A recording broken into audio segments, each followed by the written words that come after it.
Good morning and welcome to Asia Business Morning. I'm Farland Chang. International Monetary Fund Director Michel Camdessus says the Asian economic crisis is over. But he says Japan and Europe need to stimulate their economies more. Good morning and welcome to Asia Business Morning this Thursday. I'm Farland Chang. Close but no cigar. The NASDAQ Composite finishes just shy of its 50th record of the year, and the Dow ebbs lower. Let's go live to New York and Tony Guida for the details. Tony, almost but not quite for the NASDAQ, huh? Exactly. Good morning, Farland. Well, Asian markets waited for 2 days for Wall Street to provide direction, and what they got was a topsy-turvy session in the week's first day of trading in the U.S. In this Monday's Asia Rising segment, I visited Seattle, Washington in the Great Pacific Northwest to learn about Starbucks. The U.S. coffee company is percolating with plans to expand throughout Asia. Here in America's cradle of caffeine, Starbucks is brewing a hot plan for its biggest expansion ever. Of course, this is a little piece of cloisonne from China. Howard Bahar is in charge of making Starbucks a household product around the world. You just have to look at one number, and that number is that 82% of all the coffee consumed in the world is consumed outside of North America.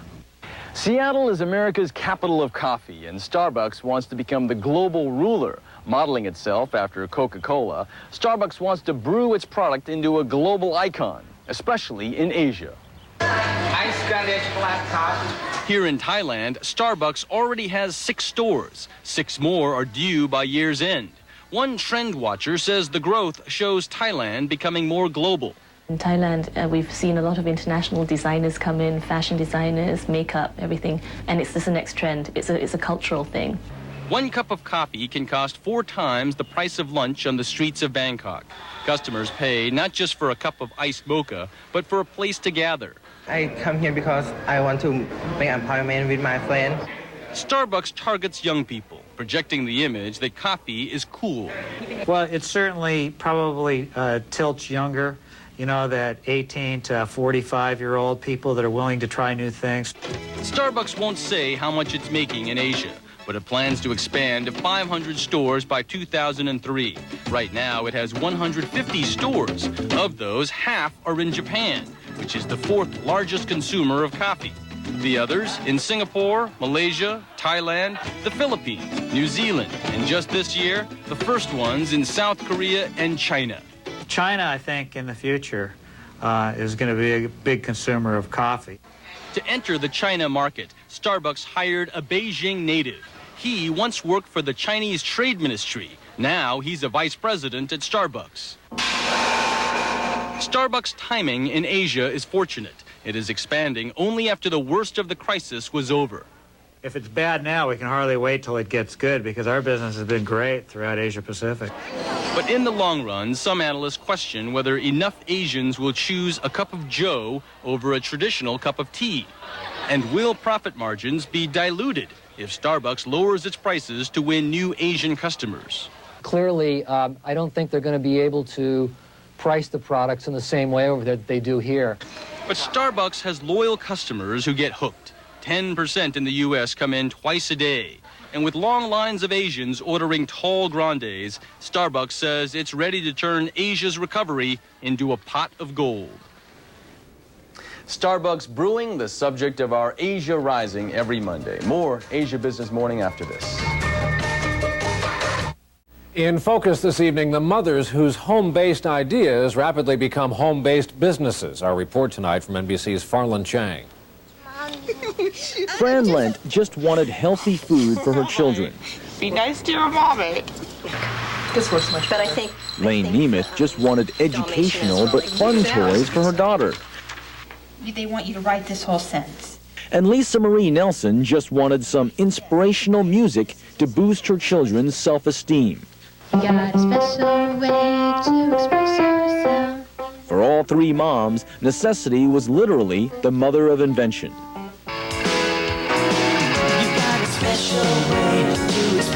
Lisa Marie now produces children's music videos featuring her own kids shot in her own garage. Fran started Fran's Healthy Helpings, using her own kids as taste testers. Fight the head off. sampling foods in funny shapes with funny names like Lucky Ducky Chicken, Wacky Whale Pizza, and Lovey Dovey Patties. Again, kind of a surprise that goes in and out. Lane Nemeth now sells toys she approves of, and the business she started in a garage in 1977 now requires a warehouse the size of 3 football fields. It's an $80 million business with 30,000 salespeople nationwide, most of them moms. Nemeth still recalls a meeting with a warehouse owner when she was just getting started 20 years ago. He literally said, well, you can't sign this lease. You're a woman. Your husband has to do it. I thought years later, I said, remember me? You have a lot of homework? Scarsdale, New York author Ellen Parlapiano calls women like these mompreneurs. She's one herself. She estimates they are 10 million strong and growing. Most of the moms we talked to in our survey were working part-time, but were making maybe $30,000 a year on less than 20 hours or so of work.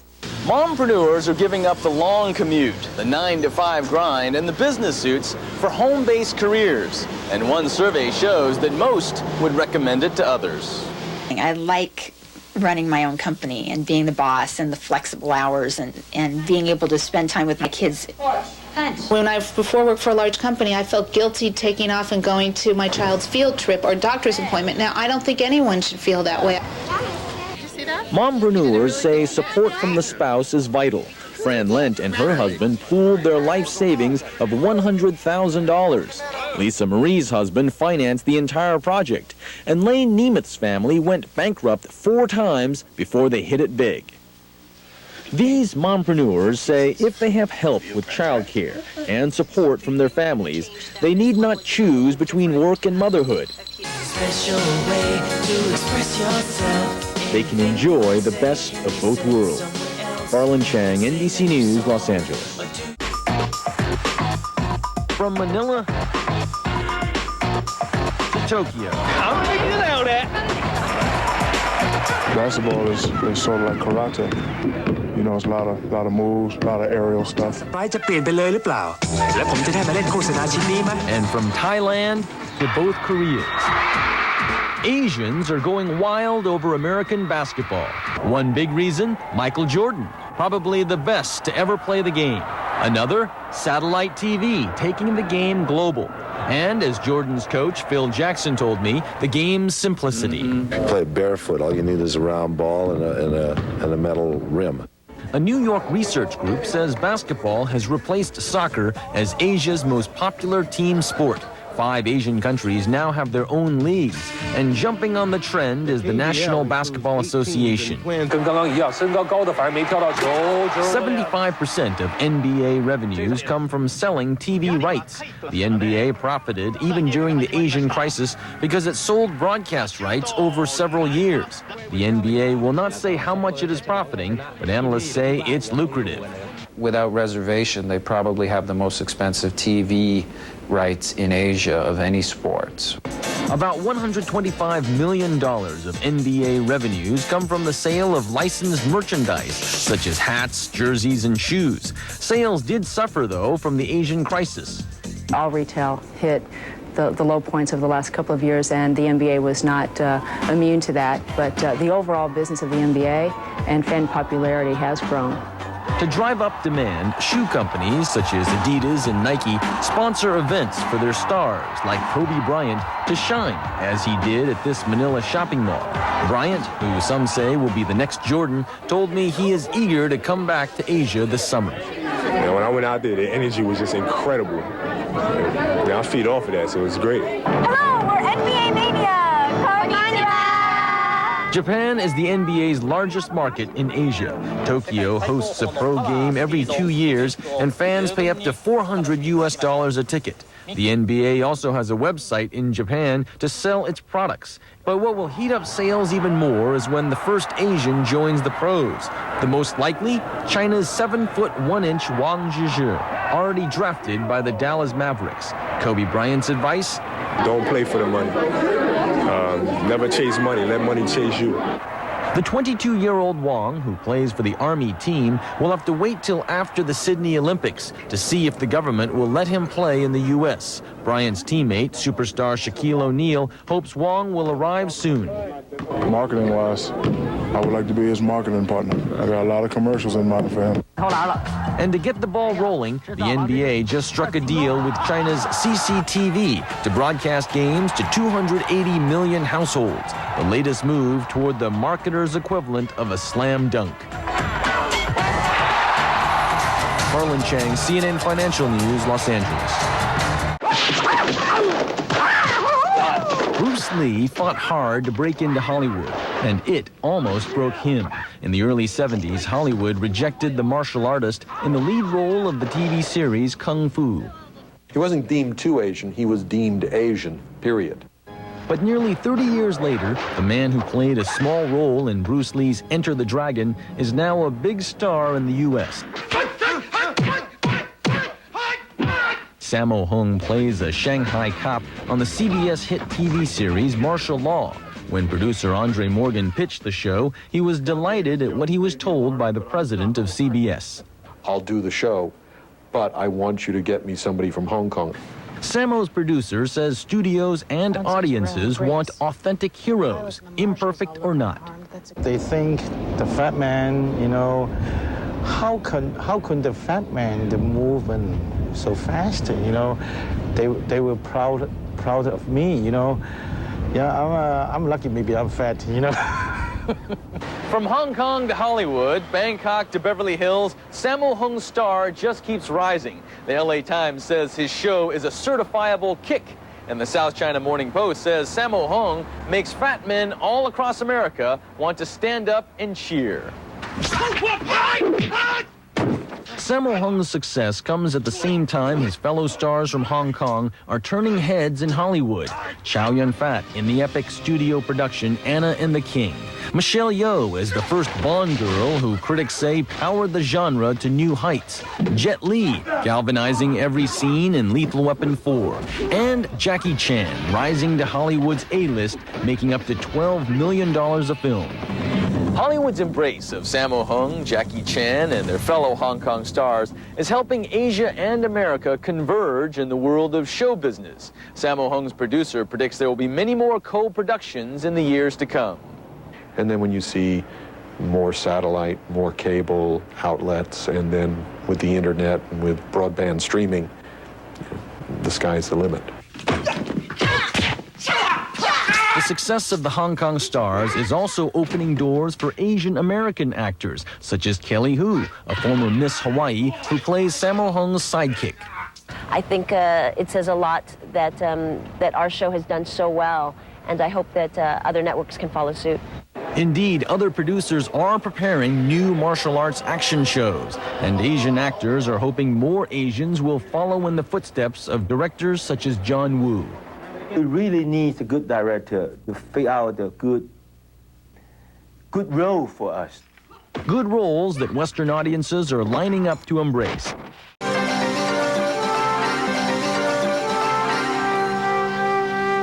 Bill Gates and Steve Ballmer, the two leaders of Microsoft, are known as one of the world's best business duos. Last week, Gates handed the reins over to his Harvard friend by naming Ballmer Chief Executive Officer. During his recent visit to Asia, Ballmer gave us exclusive behind-the-scenes access. And Farland Chang has the story on one of the world's richest men. Hey, how you doing, Addison? Call him the life of the party.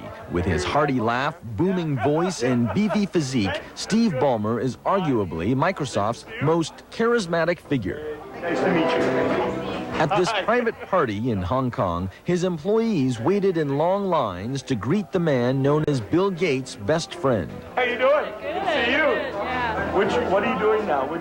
The outgoing 43-year-old native of Detroit is known as the alter ego to the more introverted Gates. They first bonded at Harvard, where they were known as math nerds. Ballmer graduated, Gates did not. But Ballmer later dropped out of Stanford Business School to join his pal, who was just starting Microsoft.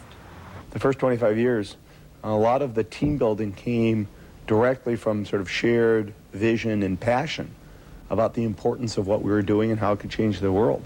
They changed the world and became among the richest men on the globe. And to stay on top, Gates just upgraded the best man at his wedding to CEO. Each can now focus on their respective strengths. Gates on future software technologies, Ballmer on managing day-to-day business, details which may not have suited Gates' temperament as well.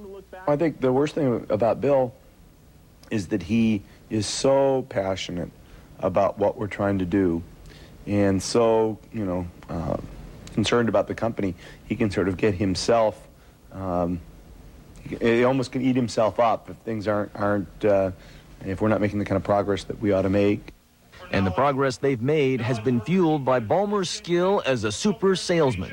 For years, we've been investing in R&D. His bombastic, fist-pounding approach is persuasive, but his shoot-from-the-hip style can be a problem, like when he caused the stock market to plunge by saying tech stocks are overvalued, and when he blasted the Justice Department's antitrust lawsuit. But Ballmer says being direct is a good lesson that he teaches his own children. Oh, I spend a lot of time with my kids. I don't shortchange that. Yeah. Ballmer's plain talk is why he prefers writing on a piece of paper instead of on the screen of a handheld organizer. Yeah, and I haven't gotten good yet at taking notes on the screen while looking you in the eye, which I can do sort of on a piece of paper and I can't do yet, so I keep the paper in my pocket for now. And he keeps close to his heart the lessons he learned from his grandfather. He was a Russian immigrant to the United States, and he used to say, "Don't show up, nobody," which meant, you never want to show off. That's a bad thing to do. I would say that was probably he'd grown up very poor in what's now Belarus, but was Russia at the time. And he also told me, make sure you always put the money deep down in your pocket or it'll fall out. That would be the other lesson. Lessons Steve Ballmer has taken with him to the top. Farland Chang, CNN Financial News, Hong Kong. Coming up, Sony Corporation follows a new path, one it hopes will make consumers happy. So can I have a chili dog? This is no typical hot dog stand in Los Angeles. The judge dog, the jury dog, or the plaintiff dog. I like the judge dog better because it has chili. The aforementioned acts, plaintiffs have suffered. And this lawyer of 33 years is no typical hot dog stand owner. I'm just trying to make our profession look a little better, a little bit more appealing. Oh, onion, right? For the past 20 years, Kim Pierman's stand has been selling law dogs while he serves legal advice. The answer is you could sue the bank in a small claims court and allege that they were negligent because they didn't provide security. A friend was framed. I want to know how to clear him so he can get a job. We have a 15-year-old son, and maybe 3 or 4 months ago, he contracted lead poisoning. Once a week, customers line up at Law Dogs to get a healthy serving of help. The dogs cost about $1.50. The advice is free. He hasn't done anything. Because he basically breached a contract. That's what you want to do. You want to give him a notice of rescind the contract. Okay. And I just wonder if that's a consumer violation. I'd have to look it up to know for sure. Could be. You got to go where the defendant resides in small claims. So if he's downtown, it's a downtown case. The insurance probably is only going to cover the structure. It's not going to cover your personal property. What would this cost you otherwise? Anywhere from $100 to $500 just to say, hi, may I ask you a question? Pierman says for $50,000, he sold the rights to his story to Walt Disney back in the 80s, which considered making a sitcom about his work here at the stand. And who would have played the lead? I said, would you use Robert Redford? Because I was thinking, handsome guy. And they said, no, they were thinking more about Danny DeVito. So I said, well, okay. The TV show never happened, but Pierman's free advice is still being served with relish. Farland Chang, NBC News, Los Angeles. There is word from parts of the American West tonight that another huge gold rush is underway in this country. Those involved say it's a big one. As NBC's Farland Chang reports tonight, if you can afford to look for it, it's there. Last century, old-time gold prospectors mined for gold they could see. But today in Nevada, gold prospectors are striking it rich, mining for gold that is literally microscopic. Well, you can see a lot of gold, little specks of gold all through that. Geologist John Livermore discovered this so-called invisible gold. He followed up on an obscure 1930s report by a government engineer about some worthless-looking rocks that contain gold. The key phrase was this was a type of deposit that the old-timers could have missed, right on the surface, because it didn't pan. So Livermore performed lab tests on more rocks and was amazed at the discovery. It was so much better than we'd ever dreamed about. I mean, you know, it was many times what we thought we'd find. His strike in 1961 led to the discovery of more than 30 gold mines. Those mines have produced $18 billion in gold since 1990. And now the U.S. is second only to South Africa in producing gold. It takes money to make this money. Newmont Mining Company says it can take up to 10 years and $100 million to develop one mine. An average of 25 tons of rock must be crushed to squeeze just 1 ounce of gold.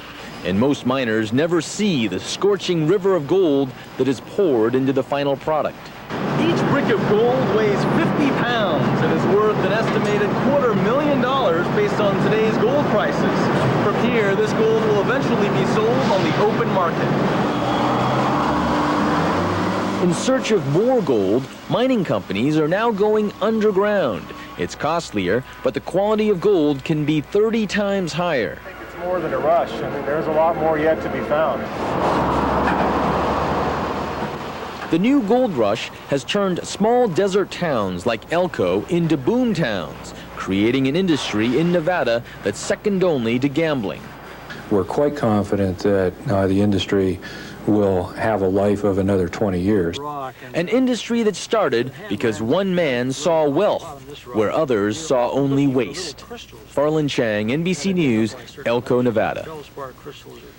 And that is NBC Nightly News for this Saturday evening. Don Fratangelo will be here with you tomorrow night. I'll see you all next week on the news, on cable, on MSNBC at 9 Eastern, again on CNBC at 10.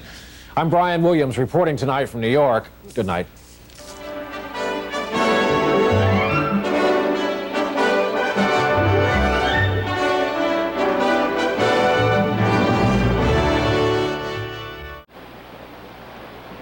Vic and Nancy Brenner of Huntington Beach, California, are about to take a vacation, but one member of their family must stay behind.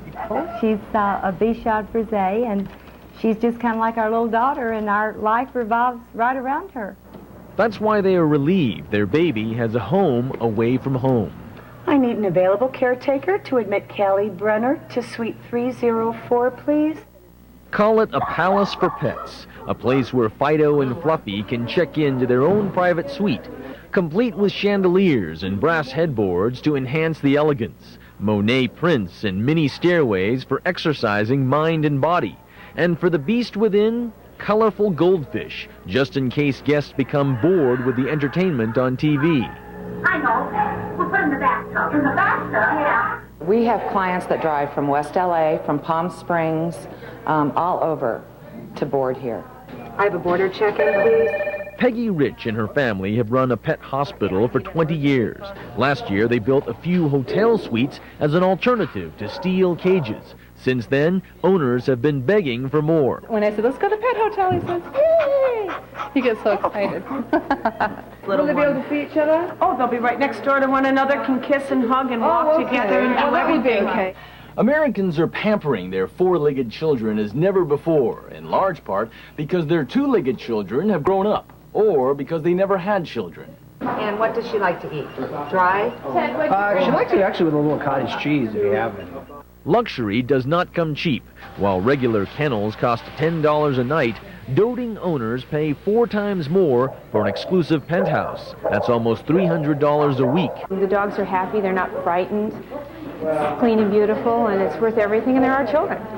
Guests are also cuddled and walked 3 times a day. Peggy Rich says the only problem is when it's time to leave. A few dogs have run away from home and shown up back here. Farland Chang, NBC News, Newport Beach, California.